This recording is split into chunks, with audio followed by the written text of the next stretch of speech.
অটোগ্রাফে ব্যস্ত জাসপ্রীত বুমরা, মোহাম্মদ সিরাজুদ্দিন একই কাজ, তবে গল্পের পেছনে থাকে গল্প। পার্থে ভারতীয় দলের প্র্যাকটিসে হাজির সিলেটের ফয়সাল ইসলাম। নেটে দুবার কেএল রাহুলকে আউট করেছেন এই সিলেটি। অটোগ্রাফ মিলেছে বুমরা সিরাজদের। পার্থে ইন্ডিয়ান দলের প্র্যাকটিস, সিলেটের তরুণ সুযোগ পেয়েছেন। কি করে পেলেন সুযোগ, কি করে মিলল বুমরাদের অটোগ্রাফ, পার্থে বসেই শুনিয়েছেন সে গল্প। ইন্ডিয়ান ক্রিকেট টিমের নেট সেশন আমার জন্য খুবই অ্যাডভেঞ্চারাস ছিল, কারণ এতগুলো ওয়ার্ল্ড ক্লাস প্লেয়ারদের সাথে একই গ্রাউন্ডে ট্রেনিং করা আমার জন্য মূলত খুবই কঠিন ছিল। তারপর মনি মর্কেল আসে আমার কাছে এবং আমাকে বুমরার সাথে পার্টনারশিপ করিয়ে বোলিং করার জন্য একটা নেটে দেন। তো আমাদের ফার্স্ট ব্যাটসম্যান হিসেবে ছিল বিরাট কোহলি এবং কেএল রাহুল। নগদের সর্বোচ্চ বার 167 টাকা রিচার্জে পাবেন 1 লাখ টাকা পুরস্কার, আরও আছে প্রতি সপ্তাহে পুরস্কার ও ক্যাশব্যাক।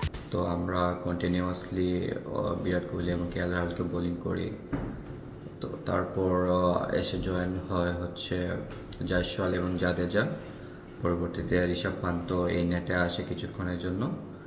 তো আমরা কন্টিনিউয়াসলি 1-1.5 ঘন্টার মতো এই 6 জনকে আমরা বোলিং করি। তারপর পরবর্তীতে ওরা নেট চেঞ্জ করে। 22 নভেম্বর পার্থে শুরু বর্ডার গাভাস্কার ট্রফি। ফয়সালের দারুণ অভিজ্ঞতা হয়ে গেল নেট বোলিংয়ে। বোলিং টিপস বলতে বুমরার সাথে আমার 2 মিনিটের মতো কথা হয়েছিল। তো মূলত আমি আউটসুইং বল করি। তো বুমরা আমাকে বলতেছিল আমার বল ভালো সুইং করে, বাট আমার বল একটু ফুল হইতেছিল, ফুল লেন্থে। তো আমাকে বলতেছিল যদি আমি একটু শর্ট করতে পারি তাহলে একটু ভালো হবে। তারপর থেকে আসলে আমি আর একটু শর্ট করার ট্রাই করছি এবং তারপর কেএল রাহুল 2বার কট বিহাইন্ড হয়েছে আমার বোলিংয়ে।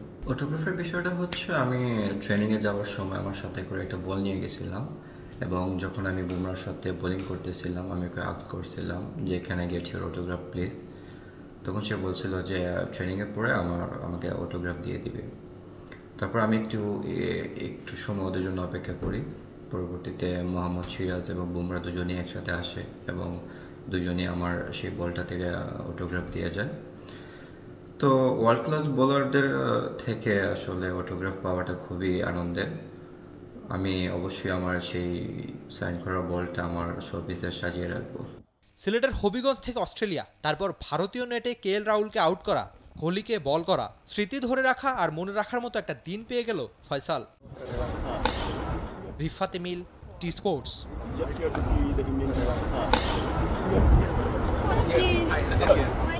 For more updates, subscribe to our YouTube channel and click on the bell icon. Follow us on Facebook and Instagram.